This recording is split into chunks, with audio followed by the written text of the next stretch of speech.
Crossing it over for a mid-series-ish check-in. Locked on Bucks, Locked on Pacers. It's 3-1. It's kind of halfway over. It might not be halfway over. Let's take stock of the series, talk about the injuries. Can the Bucks come back? Will the Pacers clinch it tonight? We'll get to it all today on Locked on Bucks and Locked on Pacers. Happy Tuesday, y'all. Welcome into a crossover edition here on the Locked On Podcast Network, Locked On Bucks and Locked On Pacers, your team every day here on the Locked On Podcast Network. If you're hearing my voice first and you're on the Locked On Bucks feed, I'm Tony East. I host Locked On Pacers. This is a crossover, which means Locked On Bucks is here too. Justin Garcia is here. Justin, how you doing, man? I'm doing as good as you can be, given where we currently sit at, but there's still some optimism. What stage of the 5 stages are you in with the injuries and how the series has taken shape? I don't know if there's actually 5 stages for Bucks fans. There's, it gets dark pretty quickly. I think so. We were talking about this before. I think we all knew this was a possibility, given how the Bucks looked. Not the injuries, but given how the Bucks looked throughout the regular season. That look, you could have talked me into anything before the series started. The Bucks figure it out, and they look like the team we envisioned, and they win this series in 5 or something brief. It goes 7, and the Bucks win or lose, or we see what we saw in the regular season. The frustrating part is we've seen more of what we saw in the regular season than anything else, but it hasn't been overwhelming. The injuries are a big part of it, and I do think the danger of that is it's easier to kind of accept your fate and say, well, what do you expect without Giannis and Dame? But there are some things that the Bucks do need to be mindful of. And you know, the last 2 years, we've seen this team basically say, hey, injuries were the reason why our season came up short. And it's true. And it's fair to point out, you played the last 10 games of the playoffs in 2022 without Chris Middleton. You basically played the first 3 games of what was a 5-game series against the Miami Heat without Giannis. And now you've played the entire series without Giannis and likely the rest of the series without Damian Lillard. So in that sense, the Bucks have been snake bit, but I do think it goes a little deeper than that. And I hope that this series kind of gives the Bucks that message too of, look, it was stacked against us with these injuries, but we do need to do some things to continue shaping this roster. I think if I was a Bucks fan, because of the injuries, I'd be permanently locked in the bargaining stage. I would never let anybody let me out. That's okay. We were just hurt. We'll be back next year to be hurt again for the 3rd year in a row. Thanks, everybody, for making either Locked On Bucks or Locked On Pacers your first listen today and every day, free and available wherever you get your podcasts, and on YouTube, where you can see our smiling faces as a part of the Locked On Podcast Network. As we continue going, this show is brought to you by FanDuel. Make every moment more right now. New customers get $150 in bonus bets guaranteed, win or lose. Visit FanDuel.com/lockdown to get started. Justin, if you knew before the series started that Giannis would not play in any of the first 4 games and Dame would miss a full game plus get injured for an overtime period and Chris Middleton would have an ankle injury and Bobby Portis would get ejected from a game, would you have thought it was over? Would you have thought it'd be 2-2? Yeah. Like, it's not fair to think that way, but that is what's happened. Yeah. Like, would you have taken 3-1? How do you feel about all of that stacked against the Bucks? All of that stacked against the Bucks. I would assume best case scenario is the Bucks extend this to 5. You know, that it may be a sweep. My approach going in, and this is no inside information or anything, but you just based on everything that you would hear from others, reading the tea leaves, and the fact that by all accounts this is a 2 to 4 week injury. My assumption was Giannis is probably not going to play in this series. If he does, it would be like game 6 or 7 that he would come back. So that was part of the cope too, is understanding there's a very good chance. And that was, you know, one of the other things that I think Bucks fans got a little carried away with, in that we hang our hats on this. Giannis is such a fast healer, and look at what he did in 2021. Look at other injuries that he's come back from. And that is true. But at some point that ends, and you can't just keep pinning your hopes on that. As we've learned through the years, hope is not a strategy. So you had to come up with a strategy to beat the Pacers without Giannis. But it did just start to get comical in this series. When you think about Dame all of a sudden going down, Chris Middleton getting his leg stepped on. Doc did say, and was very optimistic, and said, look, he's going to be fine. for game number 5. But, that is another one you have to mention because, as everybody knows, with ankle injuries, you're probably fine the day of. It hurts immediately. You can walk it off, but it's the day after and the day after that where it really starts to swell up. He might be averaging 50 a game if he weren't hurt. My God, has he been good? Well, and, Bobby Portis ejected. Pat Beverly, too, playing dinged up yesterday. And that's the only ball handler the Bucks have. So, this is really a suboptimal spot for the Bucks to be in. But the big thing for me, and I think for a lot of Bucks fans, was, the sour taste that you had a year ago with that exit to the Miami Heat. There was a lot of moving parts, and there was a lot of stuff going on off the court. There was the Giannis injury, which I think at the time a lot of Bucks fans pointed to and said, well, we think this series goes differently if Giannis is healthy and doesn't deal with a BS charge from Kevin Love and misses basically the first 3 games of that series. But then you start to hear more and more of the, it doesn't matter, this Heat team was going to blow through the Bucks anyway. May well have done that. But it is funny that now, a year removed, you're starting to hear more and more of, who knows how that series goes if Giannis is healthy. But, I think most Bucks fans just wanted to see what you saw Sunday night, in knowing, especially with the injury front, the deck is stacked against you. It has been a very, very strange season that in many ways, I think a lot of Bucks fans are just ready for the season to be done and start over a new year, not blow up the team. But you wanted to see this team go out fighting. That's what they did in 2022 when they lost Chris Middleton, and they should not have taken the Boston Celtics to 7 games. That series, as we talked about the guys that were on the floor in game 4, wasn't much better in that series against the Celtics when you're leaning on Wesley Matthews to give you some offense on the perimeter. And they took that thing to 7. You did have Giannis, and that was a big reason why, but they fought until the end. You didn't really see that last year. So the hope was, look, if we're going to go out, let's at least go out fighting. And maybe that's what happens here, depending on game 5 and 6, potentially 7, but you at least saw it in game 4.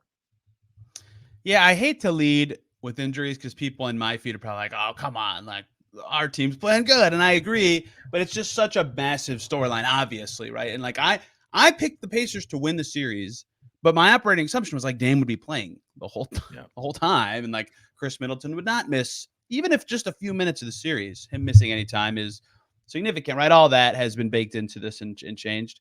Shams reporting right now, Justin, there is doubt Bucks All-Stars Giannis Antetokounmpo and Damian Lillard will be able to play in a potential elimination game 5 versus the Pacers. So fitting timing as we talk about the injuries. Oh my goodness. I mean, that just sucks because obviously from the Pacers end, they probably feel pretty good about how they've played in general. I mean, they can only play who's across from them, and they looked like a team that had never played in the playoffs before in game 1. And then they looked really good in game 2, and Siakam was amazing. And then they switched things up to slow Siakam down, and all of a sudden Miles Turner looks amazing, and Halliburton's figured out like what the playoffs are all about and had a triple-double game winner and all this stuff. Like, that's all. Even if the Bucks have injuries that have made all that possible, the fact that they've had those moments and have kind of been able to ease into the playoffs is like good for them and their long-term future. And they've played well, and players who have not historically played well in the playoffs have been good. Like, there's a lot of really positive stuff for the Pacers to take from this. It just sucks that injuries are such a dominating storyline of this, because I think, you've seen all the games. Like, the Pacers have to feel pretty good about a lot of the stuff they've done. There's a reason they're up 3-1. They've played good basketball. What was your sense on game 1? Because I think with Bucks fans, especially, that's the one thing we can't wrap our heads around, in that, everything we said needed to happen for the Bucks appeared to happen in game 1, where it was like the Pacers were playing at half speed and tentative. And I remember many times during that game looking next to our broadcast partner saying, what is going on here? Like, why are the Pacers not running and getting up and down the floor? Yeah, this will sound lazy of me, and it is a little bit. They scored 94. Like, that's 5 fewer points than they scored in any regular season game. Like, that's so bad for who they were all year, as the Bucks saw them score like 120 plus every time they played the Bucks. Like, something else was going on. Like, they played bad, but like, it's why was, to me, like, you saw it in the first half too. They had 3 wide open left wing threes that hit nothing, right? Like, they were just jittery and all over the place, and their rotation didn't make sense. And all these first-time playoff guys, Andrew Nembhard, Ben Shepherd, Tyrese Halliburton, who've all been way better since, looked quite frankly, bad. Like game one to me, and credit to the Bucks for taking advantage of this. They were up 30 in the second quarter, for Pete's sake. It was just so much inexperience, right? It was so much. And then they played better in the second half, and they settled in. They got it to like 12 or whatever, and then Dame and got them. Dame didn't score, but like his presence, and they got it all together. But no, that's all it kind of was to me. I mean, I thought they'd play a lot better than that, but I thought game one would be one of their hardest games of the series, because you can say you're ready for the playoffs and you feel normal, but you wake up on the day and it's not. It's different, right? It just is. And they talked about it after the game, and Lloyd Pierce said on their local broadcast that he could see the jitters. Like, it was just that's part of it. And as players have talked about on both teams, that game really was from the Bucks pace, like right away. And the Pacers have done a better job since then of getting the game to be their speed. Just in general, there's not as many breaks. Like you can't jog anywhere. So even if the possessions are roughly the same, like it's just a faster paced ball popping kind of game. And that's really been their game. That's been harder on the Bucks. And when you're an older team, I mean, I don't want to speak for you, but it's hard for the Bucks to play that way for 48 minutes anymore. So that's really helped the Pacers too, is they figured that out at halftime of game one. That's how I think they were better, even though they were jittery in the second half. So they've come out of that looking a lot better. But that's kind of my operating theory on both why they lost that game, but also why they looked so bad even compared to their regular season level. Did you say for the Bucks to play that way for 48 minutes? Because it's very hard for the Bucks to play that way. Yeah, for 28 minutes. And you and I talked about this after game two as well, in that Bucks started pretty well in game two, at least offensively. Yeah. But I think anybody that had paid attention throughout the regular season and to these two teams and how they want to dictate things, you looked up at the scoreboard at one point in that first quarter and saw there was about 4 or 5 minutes left. And I think it was 29-25. Bucks were up. You immediately had the feeling of, it's too much. This is exactly what the Pacers are looking for. And sure, you get off to a fast start. I don't know if this can last. And it slowly did not last for the Bucks. They did a good job in game one. Part of that was, again, I think as we just went through, the Pacers kind of dipping their toe in the water and getting used to the playoffs. But the Bucks did a good job of dictating the pace. They did a good job of that too at times in really both games in Indy, I thought. But the biggest difference, especially in game four, was the Pacers found those spots to pick up the pace. The Bucks did a good job of picking themselves up and slowing things back down. But really from the second quarter on, because I think it was the third quarter where the Pacers went 7 of 14 on threes. That was their answer, was just finding those open threes. And again, without Giannis to help as the ultimate help protector, help defender, and with no Bobby Portis, I mean, that changed things immensely. As much as Bobby's been up and down throughout the season and in this series, the big piece of it was, the Bucks were already in a precarious spot with no Giannis, in that they only have 3 bigs. So you take Giannis out of the mix, you start 2 of them. The only 2 that you have are in your starting lineup. So you have to figure out how to stagger those 2. And then 7 minutes into the game, you lose one of those guys. So it was just Brook Lopez, and you had to dust off Danilo Gallinari and put him out there. But that gave you a lot of minutes with no rim protector. So you had to pack the paint, and then you saw a ton of corner threes. I want to talk a little bit about the guard play and a little bit of surprise I've had with the Bucks perimeter play. But Justin, before we talk about that,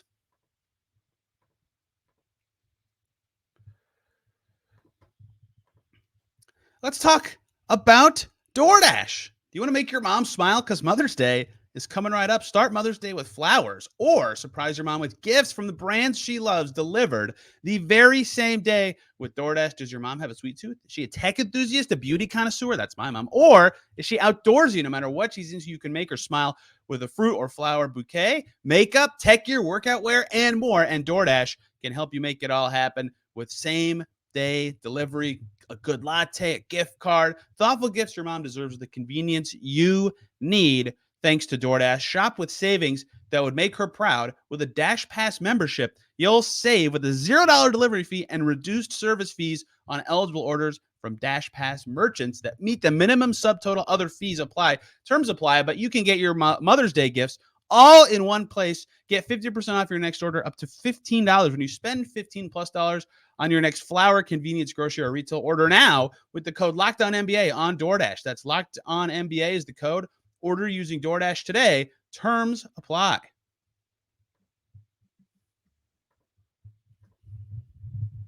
Back here, crossing it over with Locked On Bucks and Locked On Pacers. Justin Garcia of Locked On Bucks and Tony East with Locked On Pacers here. Thanks for making us your first listen every single day here on the Locked On Podcast Network. Check out our 24/7 Locked On Sports Today stream to get the latest and greatest from around the sports world with local experts covering every single team in every major league, plus several colleges, including my Hoosiers.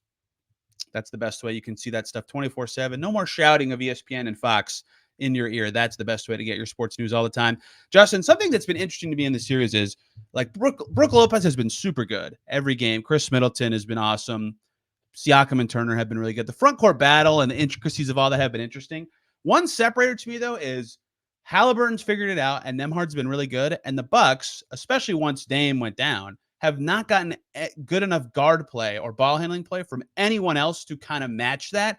And I know what Beverly and Jay Crowder and Malik Beasley, like, what those guys are now. Andre Jackson's been good, but I thought they'd get enough from that crew to keep up. And I've been surprised by how big the gap has been there.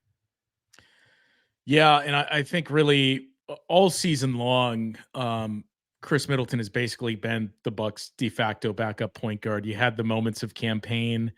I think you knew there was going to be some challenges there when you get into the postseason, given his size.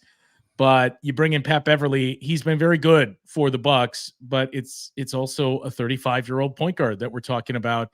So your expectations have to be reset there a little bit. And the Bucks have just been in this spot where you've needed to lean on Pat Beverly quite a bit, more than you really should at this stage in his career, with him being banged up as well and suffering that rib injury and an ankle issue before the playoffs too. That is really throwing another wrench into things. It was going to always come down to guys like Malik Beasley and like Pat Connaughton. And Malik Beasley had to say what he had to say on the Chris Haynes podcast back in January. He was asked about it by local reporters. I have tried my best to not bring that up a single time this series. Well, I would like it on the record. The first time that made it to Locked On Pacers was not from me. Well, yeah, that's on me. He was asked about it by reporters before the series started and said, look, I said what I said. I stand by it. And look, it's fine to say it. Malik Beasley hasn't backed it up in this series. He was pulled from the starting lineup about a week before the playoffs began. And, he knocked down some shots in game 4, but Malik Beasley has not had a good series. And that's where the Bucks are at, especially with no Giannis. You knew you were going to need one of those guys to get hot, to help you steal one of these games, whether it was Beasley, whether it was Pat Connaughton, who was one of the only reliable guys in that series against Miami last year and had some very big moments for this Bucks team in 2022 and 2021 en route to that championship. Pat Connaughton has not been very good in this series. Even guys like the rookie AJ Green, who the Bucks are very high on, and Doc Rivers has an immense amount of trust for a young player. He's come in and he hasn't given you those moments either. So it has been an even wider gap when you're evaluating the backcourts for these teams than I think a lot of Bucks fans imagined that it would be, especially, given that we spent a lot of time going into this series talking about the changes with the Pacers. For as much as the Bucks are a different team, I'm sure Indiana would point to the same and say, you didn't face us when we had Pascal Siakam. Bucks fans pointed to the changes for the negative with Buddy Hield traded, and hey, they don't have quite as much shooting. Benedict Matherin's out for the season. They haven't played at a faster pace, or as fast, I should say. It's still light years faster than the Bucks since they brought in Pascal Siakam. And the, what version of Tyrese Halliburton are you going to see after that hamstring injury? So I think there was that sense of, okay, we think we can handle this, but you still knew you were going to need one of those X factors be impactful in this series. And the Bucks just have not gotten that, which it was going to be a challenge to get by, even if you had Damian Lillard on the floor and Chris Middleton was healthy. But with him out of the mix and with a hobbled Chris Middleton, you're in even more trouble if that's what you're going to get from your backcourt. You're telling me you didn't see AJ Green score in isolation on Ben Shepherd in game 2 and it changed your perception of the backcourt matchup in this series? That play happened. That was a real thing. What I will say is this too, up until some stretches of game 4, TJ McConnell, for whatever reason, feasts on the Bucks more than any other team. And it's Oh, not no, he doesn't. Every team thinks that, but that's not true. Well, that's actually true. And looking up his numbers on Basketball Reference, when you see this is all he averages against the Bucks, but he's had some big moments against the Bucks. Yeah, and that's before the backcourt that we look at and say, well, Malik Beasley and Damian Lillard, who isn't going to torch that defensively. But AJ Green had some very good moments where I think Bucks fans saw it and said, man, AJ Green, we finally found a guy that can slow down TJ McConnell. So my backcourt thinking entering the series is similar to what you kind of just laid out, right? Part of what made the Pacers play so well against the Bucks all season was the lack of perimeter defense on Milwaukee, especially before Patrick Beverley. Like, it was Beasley, Payne, Lillard, Connaughton, and the Pacers had so many guards who could get in the paint, and that was pre-Haliburton injury. So Haliburton and Mathurin and McConnell were getting in the lane all the time. So they were just getting whatever shot they wanted, and then Hield was on the team still for spacing purposes. And Bruce Brown was on the Pacers for those games too, right? And so there's no Bruce Brown. Mathurin's hurt. Buddy Hield's traded away, even though he's not attacking the paint, but like, he's a fine player. Although the Sixers don't seem to think so. So my thought was like, Ben Shepherd's been good, and they found other ways to get in the paint. Siakam's a good player, but Beverly will help, one, because they have a like deterrent, and they have less like negative guys because Campaign's gone, and there's less paint pressure appliers on the Pacers. But that hasn't really, I mean, it has changed stuff a little bit, but not nearly as much as I thought. And Siakam has taken over the onus of the rest of the paint pressure in the first two games, so much so that the Bucks now have to send two to him every time he catches it 15 feet and in. And then there's an opening somewhere anyway, because there's two guys guarding one player. So that really is probably my biggest pre-series L, is thinking that shift from the regular season means I can't really look back at those as much as I thought. I could have leaned on that a little bit, and that has, especially in the recent games, like early, the Pacers talked about not getting enough paint pressure in game one. You've seen them really make sure to focus on that after screens, even in isolation, just making sure they can get the Bucks in rotation, because even when you're locked in as the Bucks, who have a good defensive peak without Giannis and being a little older and slower, like, there's only so much you can do. So I think that was something I got wrong, and that is a surprisingly strong favoring of the Pacers, because even though Siakam and Turner, and one of them's gotten basically 30 points every game, Brook Lopez has been awesome, like really good this series. Middleton, when he's sliding up to the 4 or playing the 3, he's been so good. I'd give Portis a good grade for the series. I don't know if Bucks fans would. I would. So that has been like an okay matchup in the front court, but the backcourt separation is just not something I expected at all. I mean, it's tough to give Bobby a good grade for the series, if for no other reason than game 4, knowing what you're up against. That's killer. And look, I'm sure, and every team knows this, that Bobby's an emotional player that can be triggered, and how to get under his skin. We've seen moments too of Bobby and others getting into it where, okay, let's try to incite something here. I'm not saying that's what the Pacers did, but that. And if you're Bobby, in a game that already had chippiness and to be clear, stupid text, but already had two texts. Two stupid texts, sure, but you can understand why they did it. That you knew it was going to be extra chippy going in. But to that point, that you already saw 2 technical fouls called, you cannot put your team in that spot if you're Bobby Portis. So for that reason, and Doc Rivers did say after game 3, which, I talked about this on the radio show the other night. Game 3 to me, even before we learned the Damian Lillard news, game 3 was the tough one to me. That felt like, if the Bucks lose this series, that's the death knell, because that was right there for the taking. You got a Chris Middleton masterclass in this game, a new playoff career high. You had so many chances. You had the ridiculous shots. For whatever reason, Rick Carlisle doesn't think to foul in those spots late. He told them to. They just didn't do it. Well, the Bucks have experience with that as well earlier in the season. He said he told them to. You never really know what all goes on there. But anyway. We had the same thing with Adrian Griffin in the regular season, where we couldn't figure out how to foul. I think it was not Niko Mirotic, how to foul Nikola Vucevic. But regardless, that to me was the one that, even before we learned, hey, this Dame Achilles injury is actually pretty serious, because that was just an by the way. You wondered, man, Dame didn't attempt any shots in overtime and didn't score late. And then Doc said, yeah, it was his Achilles, and it started to slowly trickle out. before you knew that, to me, that was the tough one because it was, man, you could steal that. It was right there for the taking. And now, especially knowing that, it's a lot to ask that group without Dame, without Giannis to win 3 with no margin for error. When, if you win that, even if you lose game 4, which I would assume if the Bucks win game 3, we see a much different start to the game for the Pacers on Sunday night. So let's say you lose game 4. It's still 2-2. It's a best of 3 series where 2 of those 3 would be played in Milwaukee. And who knows what can happen in 2 games. You could get one shooting variance game. You could get possibly, as we talked about, the Pacers kind of getting acclimated to the playoffs. Maybe you get a tense team in game 7 that hadn't been in those spots. But having to win 3 with no margin for error, I think ultimately game 3 being right there for the taking and not being able to close that one out, that may ultimately be what doomed the Bucks in this series. Yeah, you could pick a number for game 3, but Pacers were up 19 like that. And then the Bucks were the better team for 35 straight minutes of that game. Like that was one they probably feel like, man, we just started a little better.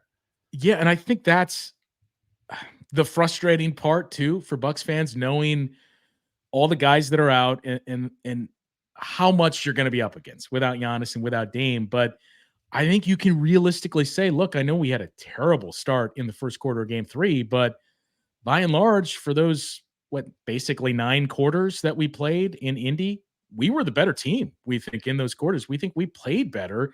We just didn't finish strong. We put ourselves in way too big of a hole in the first quarter. Pacers made better plays down the stretch, especially in overtime, and the Pacers hit a whole lot of threes in game 4. Right. I agree. And yet reality is it's 3-1 Pacers. Can the Bucks pull this off?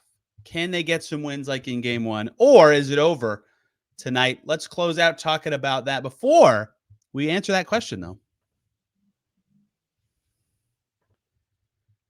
Let me tell you guys about FanDuel. It's playoff time in the NBA. A series is already over somehow. The NHL as well.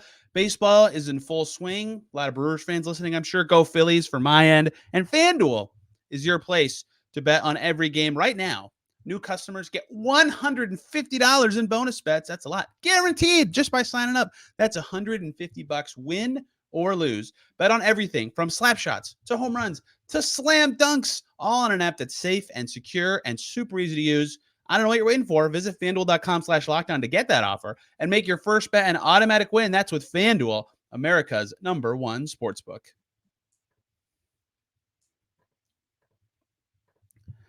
Back here on Locked On Bucks and Locked On Pacers. Hope everybody's having a great Tuesday. Game's really late, so lots of time to listen to this on game day. I'm a hater of the 9:30 Eastern start time, Justin. Thankfully, I'll be in Central Time for the game. What a 4:30 Central start time, and then 2 games later, a 9:30 Eastern. What a weird series of start times. The 4:30 Central Time start was absolutely fantastic. For our lives, it was great. For fans, it wasn't so great. Well, yeah, I mean, for some fans too. I mean, it's Friday afternoon. Especially if you're working from home, you've already started to shut down. The 8:30 tip Central Time, 9:30 Eastern Time. That's a rough one because if, as you mentioned, that report from Shams, if we don't see Giannis and Dame tomorrow, there's a pretty good chance the Pacers wrap this thing up. And traditionally, when we have our final game, I do our radio network post game, and then I'll do a local show post game. Whenever the final game is played, that has traditionally been about a 3-hour post-game show that I will do. So we're talking about like a 1 to 2 a.m. leaving the arena story. So look, we got information during this, so you might not have had time to fully process game 5 about the injuries for the 2 stars, but do you think the Bucks can do this? It's happened before. If you're going to come back from 3-1, you almost have to be the home team. I think only twice ever a non-home team has done it. And the Bucks are the home team. They have experience. They have good players still. Can they do it? Or do you think they're done? I'm not going to say they're done. I think there's a very slim chance they can do it. I do think they can still win a game in this series. I think given the report that we talked about, if you just look at the wording from Shams, that there's, serious doubt that I think take the Damian Lillard thing out of it. We talked about that a little bit before, that I think that's probably more long-term. for the Bucks in the postseason, that all along your hopes were, can you get Giannis back at some point in this series? I think the wording of it being a tricky strain that could complicate returns and create some risk, that does not lead me to believe it's a, hey, if he misses game 5, we think we can have him for game 7. That's a, he misses game 5, let's see if we can win this series, and maybe we could get him at some point in the second round. So look, I think it's just, it comes down to how much fight does this team have, and what version of the Bucks do we see. I think the other thing is, who do you start, right? And I think the notion for a lot of Bucks fans, if they see that the cope is already in place of, look, our season probably ends tonight, I want to see the team go out fighting. I want to see a Chris Middleton masterpiece again, but I want to see the young guys. And there's one name that intrigues me the most. I know the Bucks don't have a lot of blue chip young players, but we've talked about Andre Jackson Jr. We've talked about AJ Green. I think those guys are both going to be big pieces for the Bucks next season. Chris Livingston is another one who has shown some flashes for the Bucks throughout this season. Good at the end of game 2. Good at the end of game 2. He has been a monster in the G League this season. He is the exact type of player and body the Bucks do not have. He is a big wing. He is physical. He is a defender. He doesn't score. And that's the problem, again, with Andre Jackson. As we saw, as much good as he brings, it's not just the Pacers. Any team is going to say, the corners, maybe you can hit those shots. Everywhere else, we are going to leave you open because we don't think you can score. Chris Livingston has a lot of that too, but there's a lot to like. So I think if this is what you have, you obviously turn to Chris Middleton and Bobby Portis and Brook Lopez, and that's scoring right there. But you need some impact from the young guys. And again, it's one of those names. Even if you have Chris and Bobby and Brook, and even if they play, in the case of Chris and Brook, like they did in Chris's case throughout this whole series, but in game 4, especially for Brook and Chris, you're still going to need one of those aforementioned names. If it's AJ Green, Malik Beasley, someone, Pat Connaughton, you feel like you need one of those guys to have a, hey, he hit 5 threes tonight type of game to give yourself a good chance. Justin, I majored in math for a part of college, so I'm just going to do some math if you don't mind. If you think the Bucks have a 79% chance in every game, that's really high. It's almost 80%, right? Almost 4 and 5.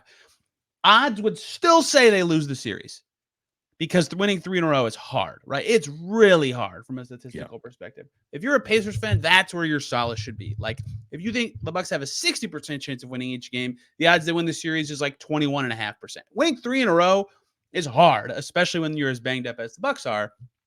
So just statistically, it almost feels like it's over, even though it's that certainly not, right? But to me, what this will take for the Pacers to really like seal it, every game this has been wild to me.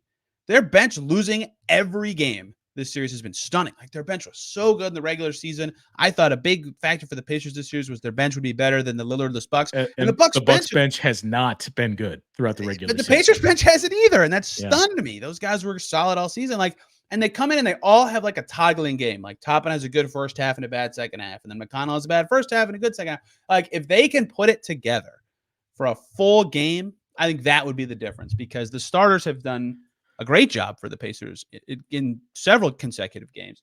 But when the mixing and matching starts, the Bucks can find ways to find advantages, and no one can guard Chris Middleton.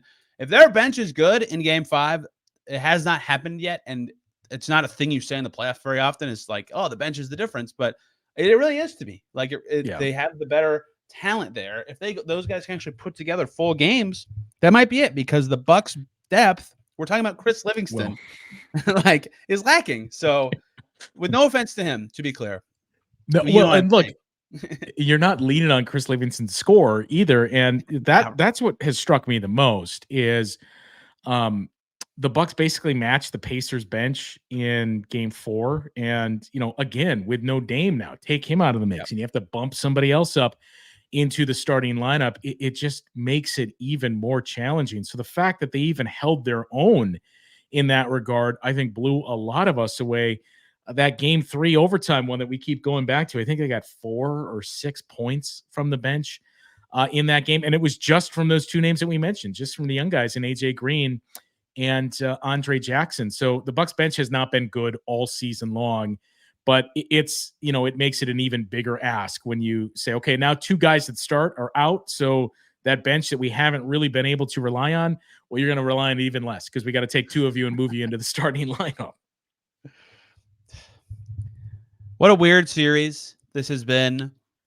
I think the big part for the Bucks, for both these teams, is the start to the game. If the Pacers come out and play fast, and it's another one of those quarters where you look up and we're midway through the quarter and the Pacers are already up to 22 points and you feel like, here we go. Or if it's a quarter where the Bucks come out and start hitting shots, that doesn't mean it's over, especially given the players that are out for them. But they need to get off to a good, fast start if you're the Bucks, because you can't constantly put yourself in a hole and start to dig out of that, especially without Damian Lillard and without Giannis. And if you go down big in an elimination game, a team that was eliminated on their home floor last year, I didn't think that would be the case. You do wonder if that sets in too, of here we go again. And especially now that we don't have Giannis and we don't have Damian Lillard, theoretically in this scenario, that could ultimately, the first quarter could determine who wins this game.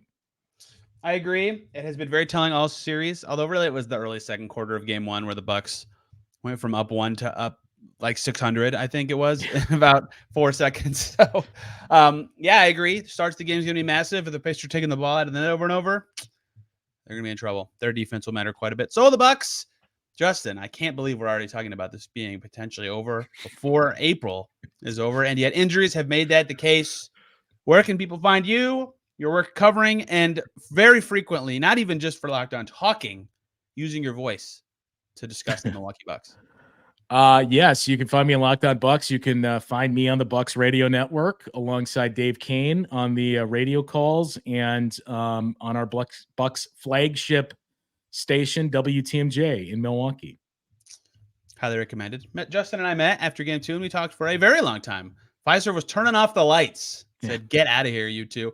Locked On Pacers every day. We'll see what we're talking about on Wednesday. It will certainly depend on what happens in the Pfizer forum that night. I'm on Twitter at Tony R. East if anyone actually uses that app at the state it's in anymore. Talking Pacers there as well. Thank you all for listening. Hope you enjoy the game tonight. Back covering it tomorrow on both of our shows. Till then, everybody, have a wonderful day.